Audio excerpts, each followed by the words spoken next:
আর police আমার কাপড় টাপড় blouse ফ্লাউজ সব খুলে দিয়েছে।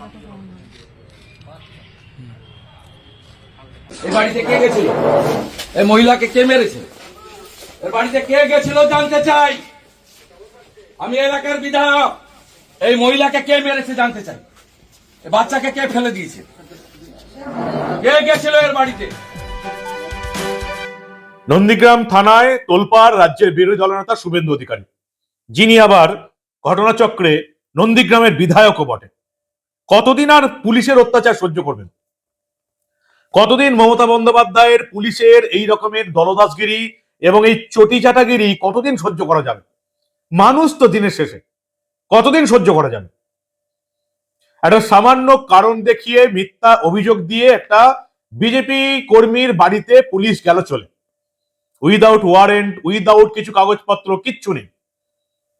তাকে গ্রেপ্তার করতে গেছে, তার বউকে করলো অত্যাচার, শাড়ি ব্লাউজ টেনে ছিঁড়ে দিল। এরা কারা? মমতা বন্দ্যোপাধ্যায় রাজ্যের পুলিশ প্রশাসনকে কোথায় যে নামিয়ে দিয়েছেন, এটা বাংলার মানুষ এবার এক এক করে বুঝতে পারছে। বাংলার মানুষ এবার প্রতিবাদে নামছে। তারাও এই মমতা বন্দ্যোপাধ্যায়ের এই দলদাসগিরি পুলিশ প্রশাসনকে আর দেখতে চায় না, তারাও প্রতিবাদ চায়। কি হলো আজকে?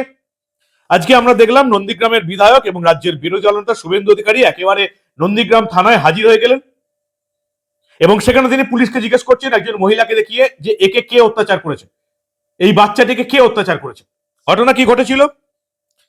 ঘটনা ঘটেছে যে শুভেন্দু অধিকারী যেটা সোশ্যাল মিডিয়ায় পোস্ট করেছেন, নন্দীগ্রাম 1 নম্বর ব্লকের ভেকুটিয়া গ্রাম পঞ্চায়েতের জেলেমারা গ্রামের সক্রিয় বিজেপি কার্যকর্তার বাড়িতে নন্দীগ্রাম থানার আইসির নির্দেশে পুলিশ কোন রকম আইনি প্রক্রিয়া ছাড়াই বিনা নোটিশে সাধারণ পোশাকে রাতে হানা দিল। পুলিশ রাতেই কেন হানা দেয় বলুন তো? সন্ধ্যের পরেই পুলিশ কেন হানা দেয়? সাধারণত আমরা শুনেছি চোর, ডাকাত, গুন্ডা, বদমাস এদেরকে ধরতে পুলিশ রাতের বেলায় বা ভোরবেলা রেড করে। যারা এই রাজ্যের সাধারণ মানুষ, যারা কখনো পালাবে না, যারা বাড়িতেই থাকে, তাদের বাড়িতে পুলিশ সন্ধ্যাবেলা বা রাতের বেলা কেন হানা দেয় বলুন তো? সাংবাদিক তুলতে এলেও রাতের বেলা হানা দেয়, বিজেপির কর্মী সমর্থককে তুলতে এলেও সেই রাতের বেলাতেই পুলিশকে হানা দিতে হয়।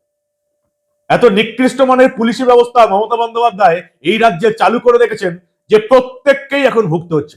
এই সিস্টেমের পরিবর্তন চাই। পুলিশের এই দলদাসগিরি এবং চটিচাটাগিরি এই রাজ্যে আর চলবে না। এটা পরিবর্তন এনে মমতা বন্দ্যোপাধ্যায় সরকারটাকে বুঝিয়ে দিতে হবে, পরিবর্তন চাই। তারপর কি হলো? তপশিলি সম্প্রদায়ের ওই বিজেপি কার্যকর্তা বাড়িতে ছিলেন না, তাকে না পেয়ে পুলিশ তার স্ত্রী এবং ছোট কন্যার উপর অত্যাচার করে, মারধর করে, বাচ্চাটিকে ঠেলে ফেলে দেওয়া হয়, মহিলার পরনের পোশাক ছিঁড়ে দেওয়া হয়। তিনি ভিডিও পোস্ট করেছেন। আগে দেখিনি ভিডিওতে কি আমরা দেখতে পাচ্ছি। শুভেন্দু অধিকারী ভিডিও পোস্ট করেছেন, সেই ভিডিও এখন ভাইরাল হয়ে গেছে। কি দেখা যাচ্ছে ভিডিওতে দেখুন আপনারা। যে আর পুলিশ আমার কাপড় টাপড় ব্লাউজ ফ্লাউজ সব খুলে দিয়েছে।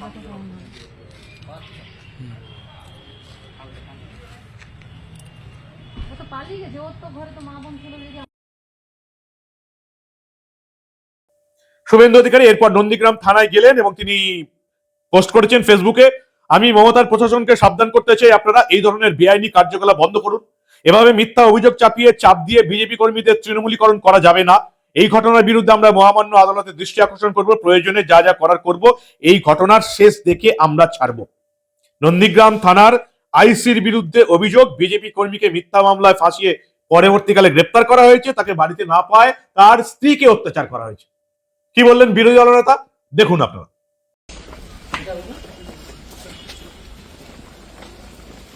কেন ডিউটি অফিসার কে? এই বাড়িতে কে গেছিল? এই মহিলাকে কে মেরেছে? এর বাড়িতে কে গেছিল জানতে চাই। আমি এলাকার বিধায়ক। এই মহিলাকে কে মেরেছে জানতে চাই। এই বাচ্চাকে কে ফেলে দিয়েছে? কে গেছিল এর বাড়িতে? কোন মস্তান? ডাকুন আইসিকে। আপনার আইসিকে ডাকুন। কোন মস্তান আমি দেখি। শাড়ি ছিঁড়েছে, ব্লাউজ ছিঁড়েছে, ডাকুন। দেখুন, ডাকুন আপনি। ডাকুন আপনি আগে। ডাকুন। ডাকুন আপনি। না কি বসবেন? ডাকুন আগে। আপনাকে খোঁজ নিতে হবে। সিভিল ড্রেসে গেছিল কোন গুন্ডা? কোন গুন্ডা? কোন জিহাদি গেছিল জানতে চাই। ডাকুন আপনি, খোঁজ নিয়ে বলুন। গৌরাঙ্গ ঘোড়াকে ধরতে গেছিল, সে আমরা বুঝে নেব। আপনি তার বাড়িতে মহিলাকে শাড়ি ছিঁড়েছেন, তার স্ত্রীকে, বাচ্চাকে ফেলেছেন। আর আমার স্বামী দেখান। আমার বাড়িতে গিয়ে দরজাতে লাফ মেরেছে। হ্যাঁ? কালকে আমার মেম্বার আমার বাড়িতে সে করাচ্ছি, সবগুলো বাড়িতে সিসিটিভি বসাচ্ছি। আমার বাড়িতে দরজা ঢাল বলছে আমার স্বামী নেই, তার সত্ত্বেও দরজা ঢালা মেরে পড়ছে। আমরা আইসিকে ডাকুন, ডাকুন, আপনি কথা বলতে পারবেন না, আইসিকে ডাকুন, আপনি ডাকুন আইসিকে, ডাকুন আপনার আইসিকে, আমাদের মেম্বার হয়েছে তাও তাও নেই, শুধু রাখরি করার কথা শোনায়। ডাকুন। করা গেছিল জানতে চাই, তাদের নাম দিতে হবে। রাখরি করা কে? সিভিল ড্রেসে পুলিশ যেতে পারে না, বডি ক্যামেরা ছাড়া পুলিশ যেতে পারে না। আমাদের বলছে, আমাদের সবসময় ঢের মেরে কথা বলবে, এদের গুন্ডা হয়ে গেছে। মারামারি করতে হবে, এখন এদের মেরে দিয়ে গুন্ডা। বর্গ যা বলবে, তার বাপ যা বলবে, কলকাতা থেকে তাই করতে হবে। মেম্বার হয়েছে ধাক্কা করছে দেখছি, কিরকম মানুষ পুলিশ, হ্যাঁ? রাখরি করা কে? আপনি মহিলার ব্লাউজ ছেড়বেন? আমার সিভিল ড্রেসে তারা পুলিশ না জিহাদি না জঙ্গি না বাংলাদেশি রোহিঙ্গা জানতে চাইছি। পুলিশ বাড়িতে যাবে, স্পেসিফিক কেসে 41 এ নোটিশ দিয়ে যেতে হবে। পুলিশকে বডি ক্যামেরা ড্রেসে যেতে হবে, ইউনিফর্মে।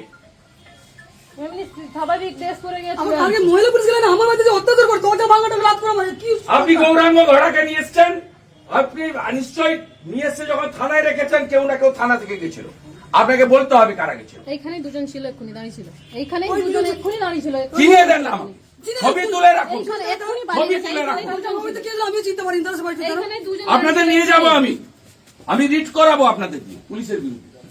আমরা আইসিকে ডাকুন, কোথায় পালিয়েছে ডাকুন, সবসময় ঘর ভাপাতে ঘর কথা শোনে না। ডাকুন। সে রাখড়ি বলে ঢের মেরে মেরে বলছে, সব লোককে তৃণমূল করতে হবে না, বলে সব লোককে তৃণমূল করতে হবে। করবো, মেরে দিয়ে পার্টি করবো, মারবো, তারপরে পার্টি হবে। কিছুতেই পারবেন না, যাকে খুশি নিয়ে আসুন, এখানে কিছুতেই পারবেন না। কোন হিন্দু মমতাকে ভোট দিবে না। কালকে দরজায় লাথ মারে, কি অসভ্য মতো ব্যাপার। এগুলো পুলিশের পরিচয়। মা বলতে মারছে, ব্লাউজ ছেড়েছে, মা বোন আছে, নিজের বাড়িতেও তো মা বোন আছে, মা বোনের উপরে এরকম অত্যাচার করুক, তারপরে নিয়ে বাড়ি দুপুরবেলা বাচ্চাটাকে ফেলেছে উপর থেকে।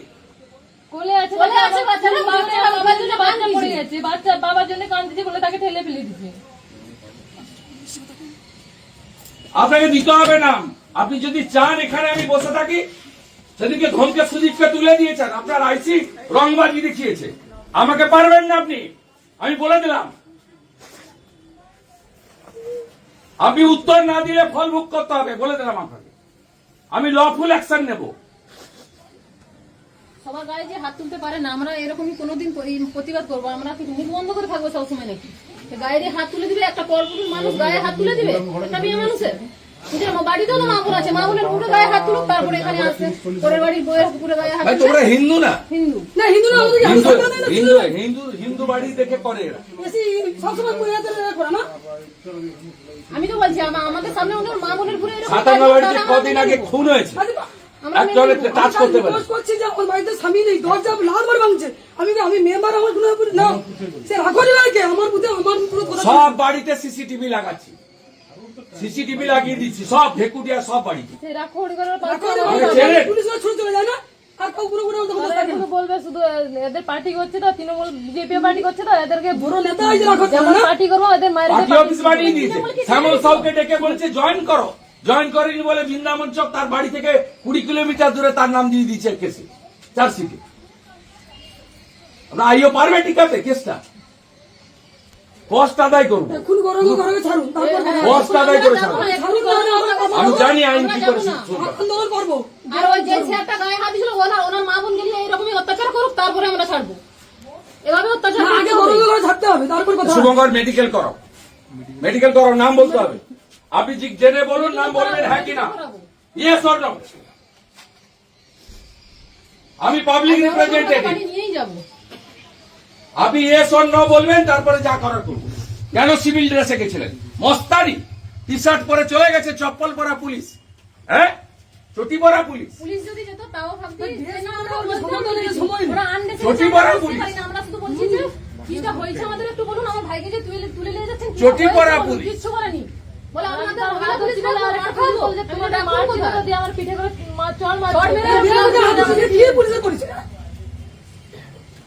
ওই সেখানে আপনি আরে কেউ হাতই দেয়নি তাদের টোটোতে কালকে, পুকুরে পড়ে একটা ফ্লেক্স ছিঁড়েছে, সেটা পুরো চাপিয়ে দিয়েছে সাজসিক করে।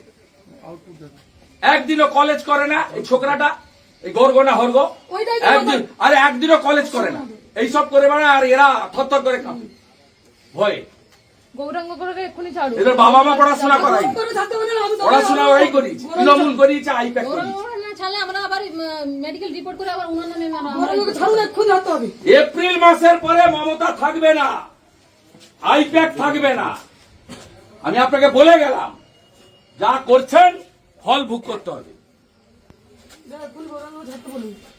না, না, আমার দরকার আরো মহিলা দেখো। গতকাল ছাড়তে বলুন, চলে যাবো। মিথ্যা মামলা এখানে 400 করেছে। কদিন আগে পঞ্চায়েত সমিতির চেয়ারম্যানকে যোগদান করার জন্য এই আইসি বলেছিল, যোগদান করেনি বলে কবেকার পুরানো একটা কেসে চার্জশিটেও নাম দিয়েছে। সো তো যা করার করবো আমি, সব আমার কাছে তথ্য আছে। একজন তফসিলি উপজাতির মহিলার গায়ে হাত দিল, শাড়ি ব্লাউজ ছিঁড়ে দিল, বাচ্চাটাকে ধাক্কা দিয়ে ফেলে দিল। এরা কারা? এরা পুলিশ। মমতা বন্দ্যোপাধ্যায়ের হাতে পড়ে এই রাজ্যের পুলিশের সিস্টেমটা কোন নোংরা জায়গায় চলে গেছে আপনারা ভাবতেও পারছেন না, যতদিন না আপনাদের বাড়িতে এই সমস্ত পুলিশগুলো গিয়ে এই রকমের অত্যাচারগুলো করবে। আমি খুব ভালো করে জানি, কারণ আমার অফিসে আমার বিরুদ্ধে এই রকমের বদমাইশিগুলো হয়েছে। কলকাতা পুলিশ আমার বিরুদ্ধে মিথ্যা মামলা করেছিল। 2 বছর টানা মিথ্যা মামলা চালানোর পর আর মিথ্যা মামলা টানতে পারেনি। সেই মিথ্যা মামলা ছেড়ে দিয়ে আমাকে ক্লিন চিট দিয়ে মমতার পুলিশ পালিয়ে গিয়েছিল। আমি কিন্তু মমতার পুলিশকে পালাতে দিইনি, আর ভবিষ্যতে দেবও না। যারাই মিথ্যা মামলা করবে তাদের বিরুদ্ধে আদালতে মামলা হবে। দুটো জায়গাতে লড়া হবে, আদালতে এবং সোশ্যাল মিডিয়ায়, মানুষের দরবারে। এবং যারা যারা এই মিথ্যা মামলাগুলো করবে তাদের ছবি দিয়ে তারা কি কি কাণ্ডগুলো করছে, দলদাসগিরি এবং কিভাবে চটি চাটছে, এটা বাংলার মানুষের সামনে তুলে ধরা হবে। যে সমস্ত পুলিশ মিথ্যা মামলা করবে, যেমন আমি করেছি আলিপুর আদালতে, এই প্রত্যেকটা পুলিশকে ছুটিয়ে ছাড়বো। তেমনি এই পুলিশগুলোর ছেলে মেয়েগুলো যে স্কুল কলেজে পড়াশোনা করে সেখানকার শিক্ষক শিক্ষিকাদের হাতেও এই ভিডিও যাবে, যে দেখুন আপনারা কাদেরকে শিক্ষা দিচ্ছেন। এই পুলিশগুলো যেখানে পাড়ায় বসবাস করে সেই পাড়াতেও এই ভিডিওগুলো যাবে, দেখুন এই পুলিশগুলো যেভাবে মমতা বন্দ্যোপাধ্যায় দলদাসগিরি করে তৃণমূলের চামচাবাজি করে নিজেদের সংসার চালাচ্ছে, এদেরকে চিনে রাখুন। তাহলে যে সমস্ত পুলিশ মিথ্যা মামলা করছে তাদের কিন্তু আর বাঁচার আশা নেই। যে সমস্ত পুলিশ ভাবছে পাড়ায় গিয়ে ছেলেটাকে তুলে নিয়ে আনবো, তার সামাজিক অপমান করব, তাদেরকে ওই একই কাণ্ডে পড়তে হবে। পুলিশেরও আর মান সম্মান বলে কিছু থাকবে না। আমি যেমন পুলিশকে ছুটিয়ে বেড়াচ্ছি, এবার আমার এই দৃষ্টান্ত অনেকেই অনুসরণ করবে এবং মমতার পুলিশকে ছুটিয়ে বেড়াবে। আমার বিরুদ্ধে যে সমস্ত পুলিশগুলো মিথ্যা মামলা করেছে তাদেরকে আমি এখন ছুটিয়ে বেড়াচ্ছি আলিপুর আদালতে। এই মামলা এরপরে হাইকোর্টে যাবে। তারা মমতা বন্দ্যোপাধ্যায়ের হাতে পায়ে ধরে বলছে আমাকে আইনের সহায়তা দিন। মমতা বন্দ্যোপাধ্যায় সরকারি হিসেবে তাদেরকে আইনের সহায়তা দিচ্ছেন, যারা আমার বিরুদ্ধে মিথ্যা মামলা করে পালিয়ে গিয়েছিল। গিরিশপাট থানার ওসি এবং তৎকালীন যারা আইও ছিলেন, ছাড়বো না আমি। মিথ্যা মামলা করে বাড়ি গিয়ে মজা দেখবেন আর অন্যরা হ্যারাসমেন্ট হবে, সেই দিন চলে গেছে। মমতার পুলিশকে এবার বুঝিয়ে দেওয়া হবে যে দলদাসগিরি আর চটি চেটে বেশি দিন চলবে না। আর সবচেয়ে আগে দরকার পরিবর্তন। 2026-এর ভোটে যদি পরিবর্তন আনা যায়, তাহলে এই পুলিশের এই যে শাসক দলের হয়ে চটিচাটা গিরি করা, এটাও ঘুচিয়ে দিতে হবে। সিপিএম এলো সিপিএম, তৃণমূল এলো সিপিএম, এই জিনিসটা আর চলবে না। অন্তত আমরা সেটা আর হতে দেব না। নন্দীগ্রাম থানায় গিয়ে আজকে শুভেন্দু অধিকারী সেটাই বলে এলেন যে এভাবে চলবে না। এভাবে দলদাসগিরি করে তৃণমূলের হয়ে শুধুমাত্র তৃণমূলই কাজ করছে। আমাদের ট্যাক্সের টাকায় মমতার পুলিশের মাইনে হয়, তারা তৃণমূলের হয়ে কাজ করে। এক একটা জেলার এসপি যেন তৃণমূলের সম্পাদক হিসেবে কাজ করে, আর জেলার বিভিন্ন থানার আইসি যারা আছেন তারা তৃণমূলের এই বুথ সভাপতি, অমুক সভাপতি সব আছে না, সেই সব হয়ে কাজ করে। এদের লাজ লজ্জা কিছু নেই। বাড়িতে মুখ দেখায় কি করে? মমতা বন্দ্যোপাধ্যায়ের পুলিশের এই উঁচু পর্যায়ের কর্তারা যারা আছেন কি করে মুখ দেখায় বাড়িতে? পাড়াতে মান সম্মান চলে যায় না? যেমন আমরা দাগি শিক্ষক দেখেছিলাম, দাগি অশিক্ষক কর্মচারী দেখেছিলাম, তেমনি পাড়ায় এই সমস্ত দাগি পুলিশদের বলে না দাগি পুলিশ। অবশ্য মমতা বন্দ্যোপাধ্যায়ের আন্ডারে পুলিশের কাজ করতে গেলে মান সম্মান থাকলে তার চলবে না। দেখেননি কদিন আগে মাইক ঠিক করতে মমতা পুলিশকে ডাকছে এবং বলছে পুলিশকে, পুলিশ মাইকটাও ঠিক করে দেয়নি। অর্থাৎ পুলিশের এখন এমন অবস্থা, তৃণমূলের প্রোগ্রামে মাইক ঠিক করার যোগ্যতা তাদের আছে। এই পুলিশদের পয়সা দিয়ে আমরা ট্যাক্সের টাকায় কেন পুষবো বলুন তো? নন্দীগ্রামে আজকে ঠিক সেই জিনিসটাই প্রমাণ করে দিয়েছেন রাজ্যের বিরোধী দলনেতা। এই দলদাস আর চটিচারাগিরি আপনারা আর কতদিন সহ্য করবেন? পরিবর্তন চাই, নাহলে বাঁচার রাস্তা নেই। রাজ্যটাকে একদম নিকৃষ্ট নোংরা অবস্থায় নিয়ে চলে গেছে মমতা বন্দ্যোপাধ্যায়ের তৃণমূল কংগ্রেস। চুরি, জোচ্চুরি, চিটিংবাজি, শিক্ষকদের চাকরি চুরি, পুলিশের চাকরি চুরি, দমকলের চাকরি চুরি তো আছেই। তার সঙ্গে আছে অনুপ্রবেশকারী মুসলিমদের আশ্রয় দিয়ে এই রাজ্যের ডেমোগ্রাফি বদলে দেওয়া। তোষণ নীতি তো দেখেছেন। মুর্শিদাবাদে উলুধ্বনি দেওয়া বন্ধ হয়ে যাচ্ছে, শাঁখ বাজানো বন্ধ হয়ে যাচ্ছে, হরিনাম সংকীর্তন বন্ধ হয়ে যাচ্ছে, দুর্গাপূজার ভাষণ বন্ধ রাখতে হয় মমতা বন্দ্যোপাধ্যায়ের আমলে আমরা দেখেছি। কতদিন আপনারা সহ্য করবেন আমরা জানি না। গায়ে মানুষের চামড়া থাকলে কেউ তৃণমূলকে ভোট দিতে পারে না। যার মধ্যে সামান্যতম মনুষ্যত্ব বোধ আছে তারা যে কি করে তৃণমূলকে ভোট দেয় আমার অবিশ্বাস্য লাগে। আর এই সমস্ত পাপের ফল, কর্মফল, তৃণমূল যে পাপগুলো করছে সেই কর্মফল তাদেরকেও এই জীবনে শোধ করে যেতে হবে যারা 26-এর বিধানসভা নির্বাচনে তৃণমূলকে ভোট দেবে। যারাই নিজেদের স্বার্থের জন্য তৃণমূলকে ভোট দেবে তাদের গায়ে মানুষের চামড়া আছে বলে তো আমি মনে করি না। তাদেরকে কর্মফল এই জীবনেই শোধ করে যেতে হবে। আপনার পরিবারকেও কর্মফল এই জীবনেই শোধ করে যেতে হবে। সাবধানে তৃণমূলকে ভোট দেবেন। এরপরে এত কিছু দেখার পরেও যারা তৃণমূলের পক্ষে কথা বলছে, পরিবর্তন চাই, বাঁচার রাস্তা নেই। কি বলবেন আপনারা? আপনাদের মূল্যবান এবং গুরুত্বপূর্ণ মতামত জানান দা নিউজ বাংলার কমেন্ট সেকশনে। দেখতে থাকুন দা নিউজ বাংলা। আমরা আবার এই রাজ্যে ঘটে যাওয়া এই ধরনের অনেক খবরই চেপে রাখতে দেব না।